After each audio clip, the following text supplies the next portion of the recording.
This industry has never promised us consistency. Never. It's kind of a nice reminder. I've been leading HousingWire for 9 years now, and I feel like I've been through like 3 or 4 credit cycles in like a decade, and as have we all. But it's like, if you're not like on your toes, this industry will leave you in the dust.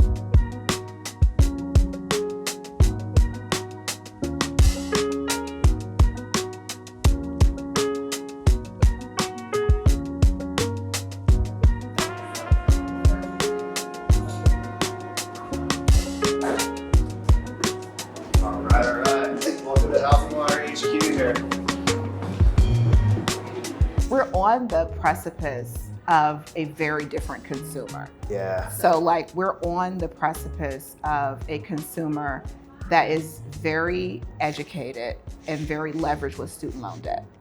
And that is a different type of consumer that we've ever faced. And so for me, technology is where we're gonna have to meet this consumer, because this consumer historically is going to be younger, and they grew up with technology already.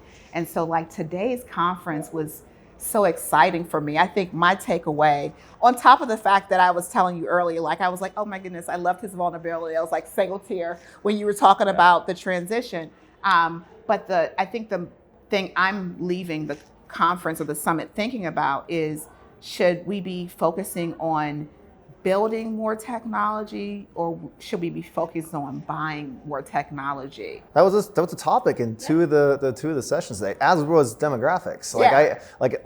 Can we come back to the build and buy? Yeah. So demographics, I think that was in one of your sessions. What did you learn? I think interestingly, actually, it was a session with Ryan and with Chad Smith where we were talking about. First of all, what does the personalization of how that person wants to be, talked to? But before that, it's like the consumer is very smart. To your point, they want to do all this research first. They're going to come in knowing a whole bunch, and then at that point is where you make the difference, right? Kind of goes back to our previous point about leading our teams. We have to do a value shift. Because so many people have believed that their value at this industry was dependent upon how good they were at calculating income. Sure. Right? Their value was how good were they at getting docs out on time. Right? How good were they at taking a complete loan application. Mm-hmm. All those things are essentially valueless in a high-tech world. Right? So what is it now? What are the most valuable characteristics a loan officer needs to care about? Consumer experience. Right? And it's not just the originator. Right? The credit analyst, being really good at reaching out to the client and saying, hey, you have some variable income here, I want to help you go through it, right? Because the technology couldn't make it through. So creating confidence while still doing their job. But normal processors never had to do that. They never really talked to clients. And not making the consumer feel bad about not being a vanilla W-2. Our current ecosystem values just the straight line W-2 so much, and doesn't account for the fact that there's going to be consumers who have rental homes or gig economy income or side hustles Bitcoin, and don't feel like you need to hide that or feel guilty that you're not just I just get paid X amount every year via W-2 salary based. Bring your whole self. Yeah. So we in my team, we laugh about it, bring your whole self. If you need a mental health day, bring your whole self. We need to translate the same thing to the consumer, because bring your whole self to the conversation. Tell us everything that's going on with your financial picture. So those same consumers are definitely doing more research in advance on ChatGPT. They're asking these questions. I'm saying hey, I have a $72,000 a year salary, but I earn $14,000 a year in my side hustle. How does that impact my mortgage application? So the originator has to, or credit analyst has to be prepared to say to encounter somebody who's already gotten an AI answer that may or may not have been sourced from a credible a credible source. I think it was on one of the talking points today is that 15% of, and I don't not fact check this, but 15% of ChatGPT output is hallucination. So we have to assume that some of these consumers that are doing research are coming in with not complete pictures of like what today's mortgage process should look You like. have influencers as well that are, interjecting their own experience or their own philosophy on it. Something y'all know about an NFM, like an influencer business is interesting. 100%. But then you also don't have necessarily that conversation being had by people who've already been through the mortgage process. And so the thing that's very fascinating, specifically about millennials and Gen Z, is they're going to research and look online or social media before they actually talk to an individual that's been in the process for the business for a very long time. I don't know if you experiencing some of that too, in terms of, because consumers come into your loan originators, they already have a list of It's things. the last to mile check. concept, right? It's like they've gotten so far, Yes. right? And now we need to take them the last mile. And a big part of that is education, right? It's helping them create confidence, because people, if there wasn't for money, we'd have 100% homeownership. Yep. Right? And inventory. We probably need to build a few more houses. Yeah. It's showing up. But the reason why people don't buy, even though they're pre-approved, is because the internet, like you can go online in better in 3 minutes and get a pre-approval, right? But that just means you have a piece of paper that says what you can do. But more often than not, you need someone to tell you what you should or shouldn't do, right? And then if we really take that to another step, it's like, well, what actually, but I think a lot of people must buy a home, because if they don't, the train's going to pass them by and they won't catch up. And I think that's where our job becomes more valuable. Right? Well, and I we think need to take them that last step. it goes back to what you said about filling out the docs. That's not the value. The value here is understanding the customer and like how you get them to the next level. And to me, this is the thing that everyone in the mortgage industry has been trying to figure out, is like, it shouldn't just be a mortgage, right? I mean, you should be an advisor, you should have a relationship, because that's really where your opportunity is. So starting to reframe the conversation where we become advisors, consultants, coaches, cheerleaders, is like where we can get these consumers confident, but also where they can actually perform when you're serving perhaps underserved market, first generation, first time home buyers. I feel like the room today at the AI Summit was very like executive leaning. There's a lot of people thinking through like corporate solutions for their real estate brokerage or their lending institution, whatever the strategy is. But like the topic kept coming up, like adoption. And like that's so like we're talking about like what the future means for like what the future looks like for LOs and processors who may or may not become credit analysts or advisors or wealth advisors or mortgage advisors or whatever terminology we're going to use. But like how do we like get LOs to come along in terms of adoption? And like I don't know, have you seen in your business like resistance from anybody or people not realizing their highest and best value, that like that consumer experience is where they should go spend all their time? Yeah, when I talk about, I do a lot of social media around technology and what I believe the future of the mortgage industry is going to look like. And the amount of negative comments I get, like, loan officer will never be replaced and blah, blah, blah. Like, that's just someone who's digging in. Yeah. Right?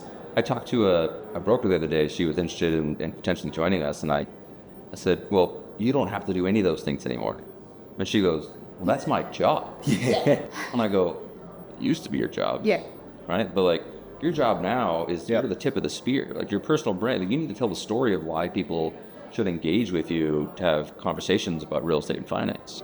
Right? You need to go partner with the best agents and builders so you can help them in some unique ways, right? Like your job is almost all business development with education, analysis, and influence to the consumer being kind of the secondary level, but everything else is kind of gone. If you're thinking about the fact that the average loan originator is 55, 52. Yeah, 30, 50, mid-50 kind of area.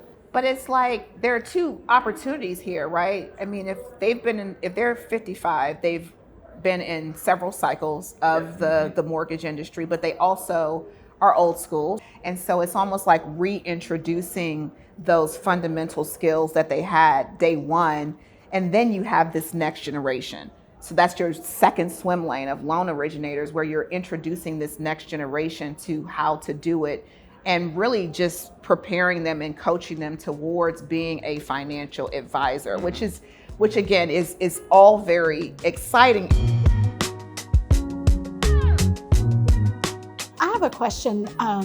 When we talk about technology, one of the promises of technology is it sort of can level the playing field in a way of like, you don't have to be like at the biggest lender, or you can, it gives people more advantage or more opportunity. But I'm not sure. When I look at AI, when I look at what you guys are doing, it feels like it's even more now the haves and the have-nots. Do you guys feel that way? I want to jump in here. So I had a few of these conversations today, and I think so we started the day like with Jason Bressler from EWM like doing the kickoff, and like Jason has a technology team that's of legendary scale. And so like I think you could like look at like his presentation and say like, oh well, I mean like that's great that EWM can do this with like thousands of people working on tech, but that's like harder for me. He did a very good job tying it back and making the strategy feel like accessible and like sharing knowledge that he's learned with his big team. But like what I'm sensing and what I'm hearing from some of the technology vendors in the room is that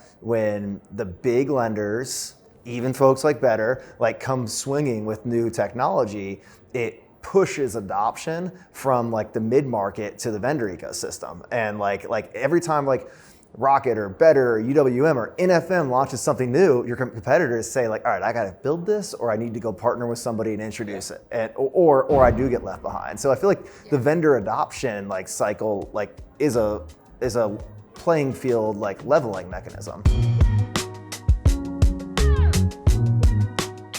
All right, well, we're almost out of time. Yes. Lightning round, final thoughts. Okay, so media executive here, and I host this event, it was awesome, but like I sat there in the audience and I actually walked away with like some like actionable things I can bring to HousingWire. I was texting with Holden, our product leader today, like some of the messaging around like don't wait for perfection, like ship product, like be willing to learn in public. And like so we have some AI projects here at HousingWire that we were just in this room last week talking about like betaing with like some of our like key like friends and like loyalists of HousingWire, and like now I'm like, Holden, just ship it and let's learn with everybody at once, and let's run. And so I've came out like ready to run. So that's my Love it.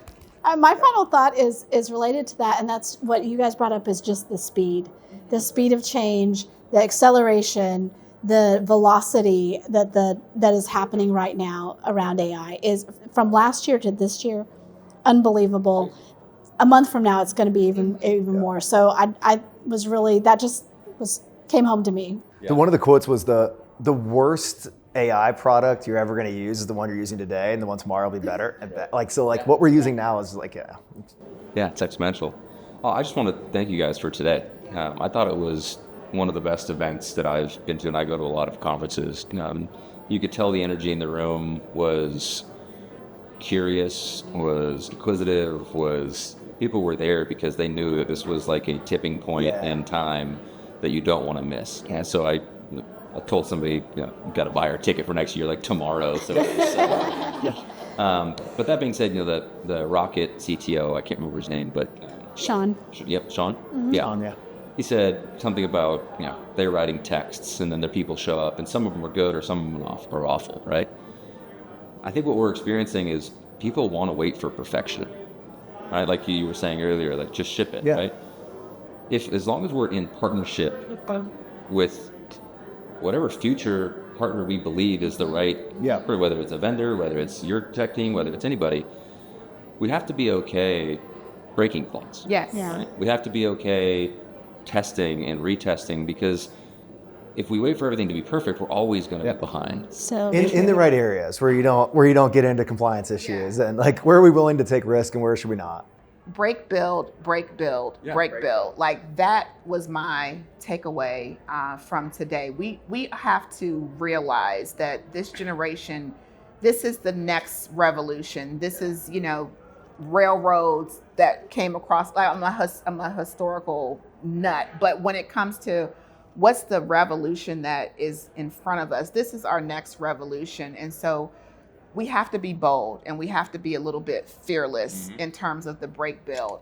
And so that is my takeaway for today and for the conference and so many things. So thank you guys for thank you guys. Yeah, thank you for the conference. Year 3, like we won't even be here year 3. It'll be AI. There'll be bots replacing us. Holograms. Yes, sitting in- exactly. It was I wasn't joking on stage at the end of the night. We did, like, on site, we signed the contract for next year for August 11th. So exactly 364 days out. Hey, you guys want to go downstairs and get a drink and wrap this up? Awesome. Thanks for joining us.